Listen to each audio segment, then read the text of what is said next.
Dark Vador est l'un des personnages les plus fascinants de l'univers Star Wars. Les récits de ses exploits, de ses aventures et de ses méfaits sont aussi largement connus dans notre galaxie que dans la sienne.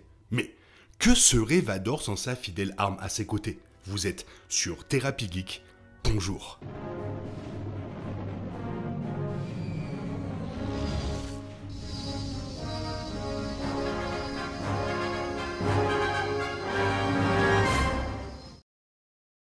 Le sabre laser de Dark Vador est une partie importante de son personnage, et les anecdotes et les antécédents intéressants ne manquent pas en ce qui concerne cette arme Sith emblématique. Le sabre laser de Dark Vador était une arme avec laquelle il fallait lutter. Non seulement son propriétaire savait comment la manier, mais c'était probablement l'une des armes les plus destructrices de la galaxie. Au moins jusqu'à ce que Luke construise le sien. Pour plus d'informations, voici quelques faits fascinants sur le sabre laser de Dark Vador.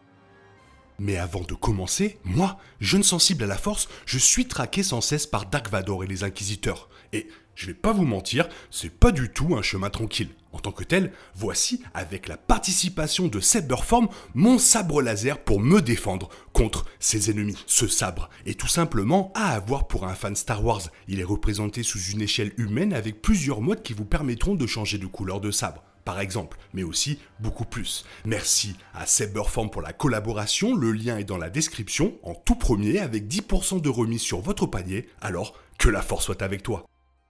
Tout au long de sa vie, le sabre laser de Vador a utilisé deux types de cristaux de puissance. Le premier s'appelait un cristal synthétique, un produit artificiel habituellement non utilisé dans les sabres laser en raison de sa nature imprévisible. Cependant, les ingénieurs Sith ont trouvé un moyen de développer des cristaux synthétiques qui canalisent efficacement l'utilisation de la force par Vador. Le deuxième cristal du sabre laser de Dark Vador provenait du système Adega et les cristaux de ce type étaient plus généralement utilisés pour les sabres laser. Ces minéraux naturels étaient réactifs à la force, permettant à un chevalier Jedi ou un seigneur Sith de créer un lien avec la force et la lame. La création du nouveau sabre laser de Dark Vador fait partie des événements les plus marquants de 19BBY. Il a fallu du temps à Vador pour créer cette nouvelle lame après avoir perdu la première, mais il l'utiliserait à bon escient une fois terminé. Après avoir tué la plupart des chevaliers Jedi pendant l'Ordre 66 et établi le nouveau règne de l'Empire Galactique, Dark Vador a utilisé le reste de l'année pour construire son nouveau sabre laser, se consolidant une fois pour toutes en tant que seigneur noir des Sith. Le sabre laser bleu d'Anakin lui est retiré après son duel avec Obi-Wan Kenobi sur Mustafar dans la revanche des Sith. La prochaine fois que les téléspectateurs le verront avec un sabre laser, l'arme sera un design et d'une couleur différente. Vador n'a pas simplement pris ce sabre laser à quelqu'un d'autre, mais l'a construit lui-même. Dans la série de bande dessinée Dark Vador de Marvel, Vador construit son nouveau sabre laser rouge avec ses mains, fabriquant lui-même la poignée, semblable aux Jedi de l'époque de la Haute République. Dans la bande dessinée Dark Vador écrite par Charles Soule, l'empereur Palpatine envoie Vador assassiner un Jedi qui avait réussi à survivre à l'Ordre 66. Le Jedi Kirak Infila se bat contre Vador, mais finit par tomber, laissant son arme à Vador. Après une tentative d'assassinat contre Vador lui-même, le sabre laser d'Infila a été détruit. Néanmoins, Vador a conservé la connaissance de la conception de la poignée et a ensuite construit une version modifiée lors d'un voyage vers son antre sur Mustafar. Mustafar est une planète regorgeant de liens avec le côté obscur de la force. Sous sa surface de lave et de minéraux se cache une énergie maléfique insondable, en particulier pour Vador, qui utilise sa connexion avec la planète et sa connexion avec le côté obscur pour façonner sa lame. Mustafar deviendrait un site pour l'étude continue de Vador sur le côté obscur, le conduisant à construire sa forteresse Vador. En construisant son château près de l'endroit même où Obi-Wan avait failli le tuer, les émotions négatives de Vador étaient à leur comble sur cette planète remplie de lave, ce qui en faisait l'endroit idéal pour construire sa prochaine arme emblématique.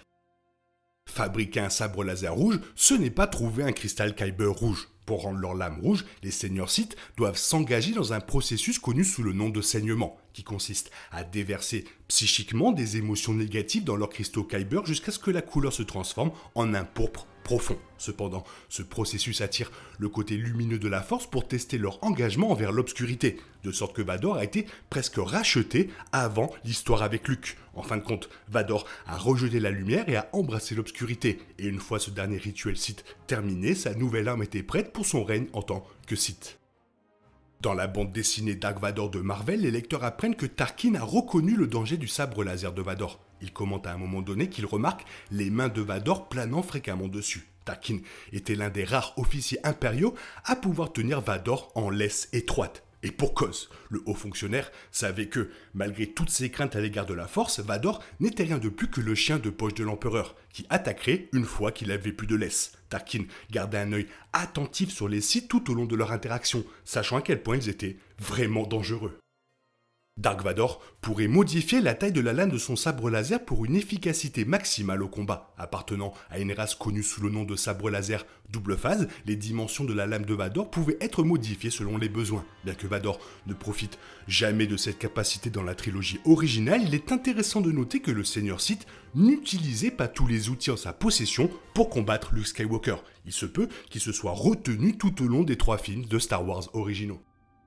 Rogue One présente une scène inoubliable dans laquelle Dark Vador tue un escadron de rebelles dans un couloir non éclairé. Cette scène est facilement l'un de ses moments les plus sombres de la franchise, puisqu'il tue brutalement chacun de ses ennemis sans aucun remords. Ce fut une décision surprenante pour le Seigneur Sith, car Vador n'utilise son sabre laser que pour affronter un autre porteur de sabre laser, ou plusieurs ennemis brandissant un blaster. Utiliser son sabre laser pour engager les 10 à 20 soldats rebelles à bord de ce navire était peut-être inutile pour le Seigneur Noir des Sith. Bien que Vador n'ait probablement pas besoin de son sabre laser pour engager une si petite force, ces actions pourraient signifier la rage des Sith face au plan de l'étoile de la mort volé par une si maigre armée. Obi-Wan Kenobi, ancien maître et meilleur ami de Vador, semble mourir des mains de son ancien padawan dans le tout premier film Star Wars. Cependant, selon le canon officiel de la saga Star Wars, Kenobi n'est pas mort lorsque Vador s'est lancé sur lui, mais est devenu un avec la Force au moment où le sabre laser de Vador était sur le point de le tuer. Luke fait la même chose dans Star Wars Les Derniers Jedi, ne laissant derrière lui qu'une cape. Obi-Wan s'est toujours senti responsable de la chute d'Anakin, refusant systématiquement de tuer son ami après l'avoir vaincu au combat. Cependant, après être devenu Vador, Anakin a entretenu une haine profonde et bouillonnante pour son ancien maître. Après avoir été battu dans le final d'Obi-Wan Kenobi, la victoire de Vador lui a été volée une fois de plus grâce à la transcendance commode de Kenobi. Après un duel avec Luke Skywalker, Vador a la main coupée, perdant son sabre laser dans le vide du noyau de l'étoile de la mort. Vador détruit le maléfique empereur Palpatine, le jetant dans la même fosse et redevenant Anakin Skywalker.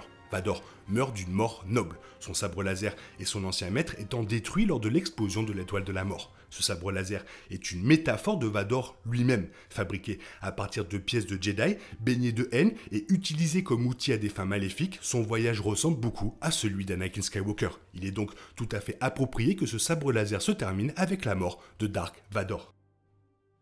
Voilà, très important de revenir sur le sabre laser de ce Seigneur Noir Sith. Et du mien aussi, qu'est-ce que tu en penses? Si tu as des questions sur ce sabre laser, n'hésite pas à me le demander dans la zone commentaire. Je te répondrai.